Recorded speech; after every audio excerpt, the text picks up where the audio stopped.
Welcome back to our series. Today we are going to discuss important articles in Indian Constitution Part 2.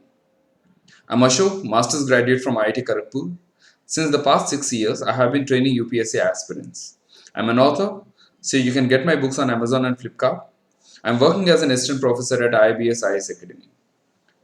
Let's get into the concepts. In the last episode, we have discussed about Article 1 to 4, the important articles in the 1 to 4. And in this article, we're going to discuss the articles 5, 6, 10, and 11, the important articles in the part 2. So, when it comes to these articles, the article 5 states that citizenship at the commencement of the constitution. So, all these articles are talking about the citizenship, right? So, on what conditions we get the citizenship and on what conditions are we the citizens of India.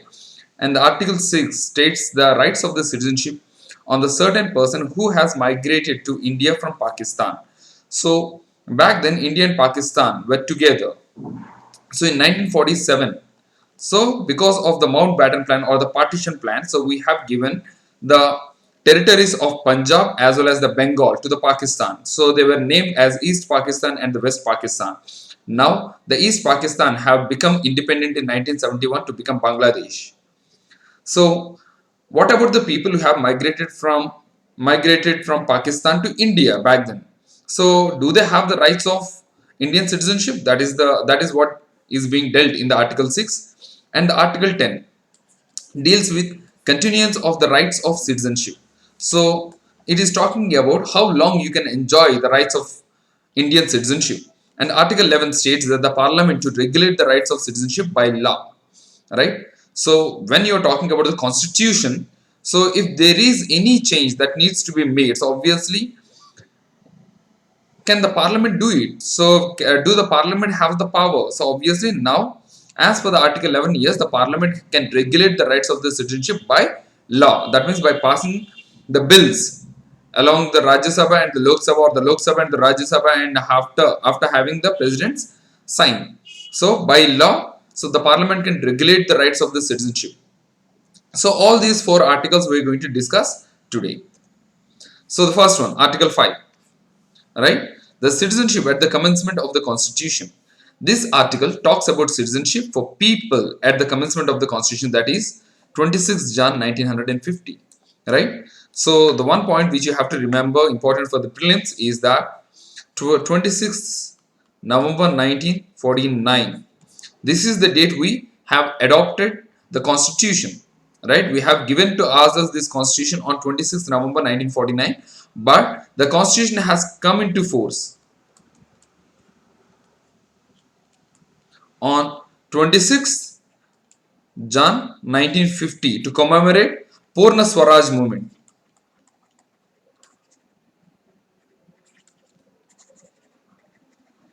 To commemorate Purna Swaraj movement.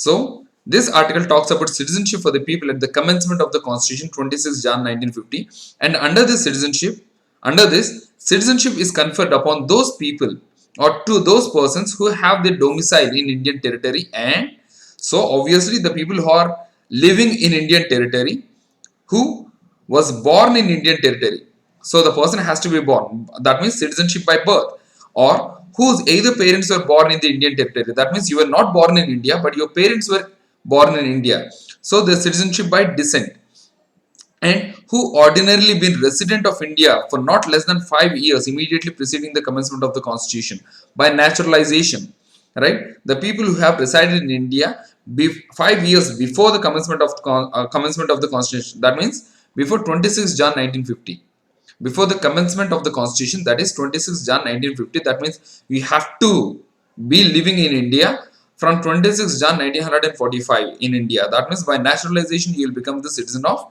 India. So this is what the Article 5 is dealing about. And the Article 6, the rights of the citizenship of certain person who have migrated to India from Pakistan. So obviously in 1947, so there is a huge migration between the borders of India and Pakistan. The Indians, Muslims, have migrated to the Pakistan, and the people living in Pakistan, both Hindus and the Muslim, have migrated towards India. So in this migration, right? So what if immediately after the partition, after the India's independence was actually established after 1947, what if the people from the Pakistan wants to come back to India? So will the India take them? Will India give the equal rights to those people as the Indian citizens? So this is what we are going to discuss in this article 2. The rights of the citizenship of certain people who have migrated to India from Pakistan. So what is this article stating? Any person who has migrated from Pakistan shall be the citizen of India at the time of commencement of the constitution if. So what are the conditions? If he or either of his parents or any of his grandparents was born in India as given in the Government of India Act of 1935. So as per the Government of India Act of 1935, that was during the time of the British, right? So during that time, so any of his parents or the grandparents were born in India, right? So he can become the Indian citizenship, right? And in case such as persons have migrated before July 19th of 1949 and has been ordinarily resident of India since his migration. So in 1947 the partition has happened. So in that, before that 1947, if he has been in the part of Pakistan, right, either the West Pakistan or the East Pakistan, so if they have migrated before July 19th of 1948 to India, so he'll become the citizen of India if his parents were born in India as per the Government of India Act of 1935. And next one, in case such as the person has migrated after July 1948 and he has been registered as the citizen of India by an office appointed in that behalf by the government of the Dominion of India or on application made by him thereof to such an officer before the commencement of constitution. So this is talking about citizenship by registration.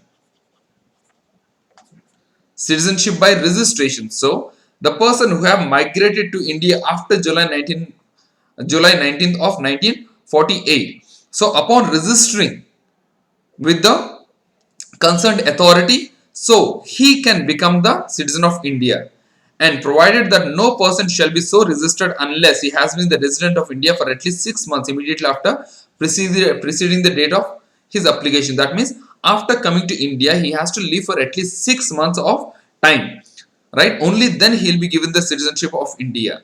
For the people who have migrated to India after July 19th of 1948. This is what the Article 6 is stating about. The rights of the citizenship of certain people who have migrated to India from Pakistan. So we have two clauses over here. The people who have migrated before 19th of 1948 and after July 19th of 1948. Right? So the people who have migrated before July 19th of 1948, if his parents or his grandparents were born in the part of India, so they'll become the naturalized citizens of India. So the citizenship by descent, they'll become automatically residents of India or the citizens of India. But the people who have migrated, they have to apply, they have to register with the concerned authority after coming to India and living for at least 6 months of time period. So this is what Article 6 is stating about. Next, Article 10. Next important article is Article 10. So it is talking about the continuance of the citizenship of India, right?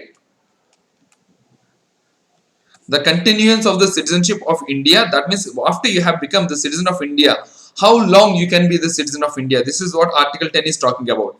Any person who is considered the citizen of India under any of the provisions of the part shall continue to be the citizens and will also subject to any law made by the parliament, right? So it is talking about continuance. So once you become the citizen of India, so you can continue to be the citizen of India, and any law made by the parliament will fall upon you, right? That means after I have become the citizen of India, I have to abide by the law of the land, right? So as long as I follow the law, so I'll continue to be the citizen of India. This is what Article 10 is talking about, the continuance of the citizenship of India.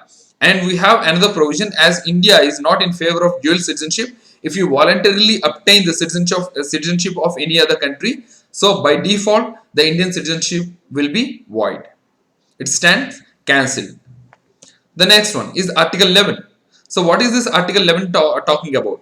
The Parliament has the right to make any provisions concerning the acquisition and termination of the citizenship and any other matter relating to the citizenship. Right? So the constitution has given the right for the parliament to make the changes to the Citizenship Act. Right? So any matter concerning the acquisition of the citizenship, that means if any foreign personnel wants to acquire the citizenship, so we have a specific time period where he has to come and live in India and then register. And we have given the provision stating that the few people are not eligible to obtain the Indian citizenship. So those particular clauses, those particular laws are to be made by the Parliament of India. And if any person has to be terminated from the Indian citizenship, so on what proviso, on what conditions that termination of citizenship can actually take place. So all these matters related to the citizenship will be made by the Parliament of India. And citizenship of Indian Constitution provisions. So India has made, the Constitution has given the laws on the citizenship, and the Parliament has made the laws on the citizenship. So what are those? The first one, the citizenship of India is governed by Article 5 to 11, the part 2 of the Indian Constitution. Right, the part 2 of the Indian Constitution. And next one, the Citizenship Act of 1955 is the legislation dealing with the citizenship, and it has been amended multiple number of times, and the latest amendment is Citizenship Amendment Act of 2019. Right, and there has been many controversies on this Citizenship Amendment Act CAA 2019, and I have covered that issues in one of the videos, and the link will be shared in the description below. You can follow that. And next one, nationality of India is mostly follows just sanguinis, the citizenship by right of blood rather than soil. Right, that means India is actually talking about citizenship by the blood. That means whichever, wherever you may born. Right, so if you are of Indian blood, so obviously you will be getting the citizenship of India. So this is what it is talking about, rather than you belong to the soil or not, whether you belong to the Indian territory or not, whether you are born within the territory of India or not, irrespective of that, wherever you are born by blood India, you will be getting the citizenship of India. This is what Article 11 is dealing with. Now let's give some insight about the Citizenship Amendment Act of 2019. Right? So why the Citizenship Amendment Act has actually come? So what provisions is it amending? So we'll see. The Act seeks to amend the Citizenship Act of 1955 to make Hindu, Sikh, Buddhist, Jain, Parsi, Christian. Right? Please remember, the Hindu, Sikh, Buddhist, Jain, Parsi, Christians, only 6 religions have been exempted. So the Hindu, Sikh, Buddhist, Jain, Parsi, Christian, illegal migrants from the Afghanistan, Bangladesh and Pakistan, only these 3 countries again. Afghanistan, Bangladesh and Pakistan, and 6 religions, Hindu, Sikh, Buddhist, Jain, Parsi and Christian. Only 6 religions belonging to 3 nations. 6 religions belonging to the 3 nations are eligible for the Indian citizenship. So initially, who is called an illegal migrant? The people who have come into the territory of India without a valid visa. Right? So even they are the refugees. Even they are the refugees from the other nations. India doesn't have any obligation to call them refugee, because India did not sign the Refugee Convention, because of which we call them illegal migrants, those who have come into the Indian territory without a valid visa. Right? So all the illegal migrants have to be identified and have to be deported to their own nation, because it changes the demography and it puts strain on the resources of India. So because of which all the illegal migrants have to be deported to their own nation. And the greater migration, the illegal migration has happened across the Bangladesh border. Right, across the Bangladesh border, and also the few from the Afghanistan and the Pakistan, previously known Pakistan. So the many migrations are happening from these particular territories, and we have given the greatly only Bangladesh, because in 1971, right, in 1971 during the Bangladesh Liberation War, about 10 million people have migrated towards India. So all these illegal migrants have to be identified and to be deported back, because it changed the demography of the northeastern territory. So, in other words, the Act intends to make it easier for the persecuted people of India neighboring countries to become the citizens of India. So, this is what the government is actually talking, because there has been an ambiguity that we cannot discriminate the people based upon the religion, but here we are discriminating because we are not allowing the Muslim people to become the citizen of India. So, based upon the religion, we are discriminating. So, but the government is telling that, so it is not the discrimination because they are not equals. Why they are not equals? Because they are not being religiously persecuted in these three nations only, right? The Muslims are persecuted in the Myanmar, but we did not include the Myanmar in this. So only for these particular countries we are giving the provisions. We are giving the benefit of getting the citizenship of India easily, belonging to this, for the people belonging to these particular religions. This is what the first amendment is talking about. And the next one, this legislation applies to those who were forced or compelled to seek shelter in India due to the persecution on the grounds of religion. If you are being persecuted on the grounds of religion in these three nations, so you will get the citizenship. You will be protected from the persecution. You will be protected from the prosecutions because of the illegal migration. And next one, amendment relaxes the requirement of naturalization. If you ever want to become the naturalized citizen of India, you have to stay in India for at least 11 years, right? So now we have given the relaxation, saying that if you are an illegal migrant who are being religiously persecuted in Afghanistan, Bangladesh and Pakistan, so for these, relaxation has been given that you do not have to live for 11 years, you have to live for only 6 years, right? For the people belonging to these 6 religions. And cutoff date for the citizenship in is December 31st of 1914. That means for the people who have illegally migrated to India before December 31st of December 31st of 2014 will be granted the citizenship.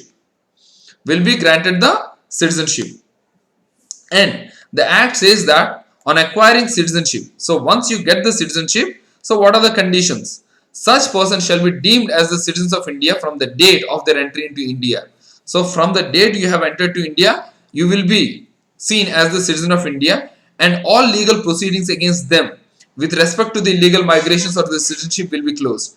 That means once you are an illegal migrant, so obviously the criminal proceedings or the deportation, so all the procedure will be legal proceedings have to take place. So all these legal proceedings will be void. So no legal proceedings will be taken against the illegal migrant because he has become the citizen of India. And it also says that the people holding the overseas citizen of India cards and immigration status permitting the foreign can lose their status if they violate the laws of India. So this is one overseas citizen of India, the people belonging to India living abroad, right? And these are the people holding the holding the citizenship of the other nations. So we have given the provision of the overseas citizen of India, Indian citizens, so overseas citizens of India to actually come without any visa and can live as long as they want in the Indian territory, and they can go for the business transactions within India, so endlessly. So all these provisions are given on this overseas citizens of India card. So for the people who are holding these OCI cards, if there are any offenses that are committed against India, if they are not abiding by the laws of India, so this card holds cancelled, right? The immigration status will be lost if they violate the local laws of the major and the minor offenses and violations. For any violations, they will lose this overseas citizens of India card. So this is what Citizenship Amendment Act 2019 is dealing with. So if you have any queries, please put down in the comments below, and tomorrow we will be discussing the part 3 of the Constitution, Article 13 and 14, right? And then we will enter the important fundamental rights. So in that way we will be covering the entire the polity. So if you like this video, please like, comment, share and subscribe. So see you in the next video. Thank you. Bye.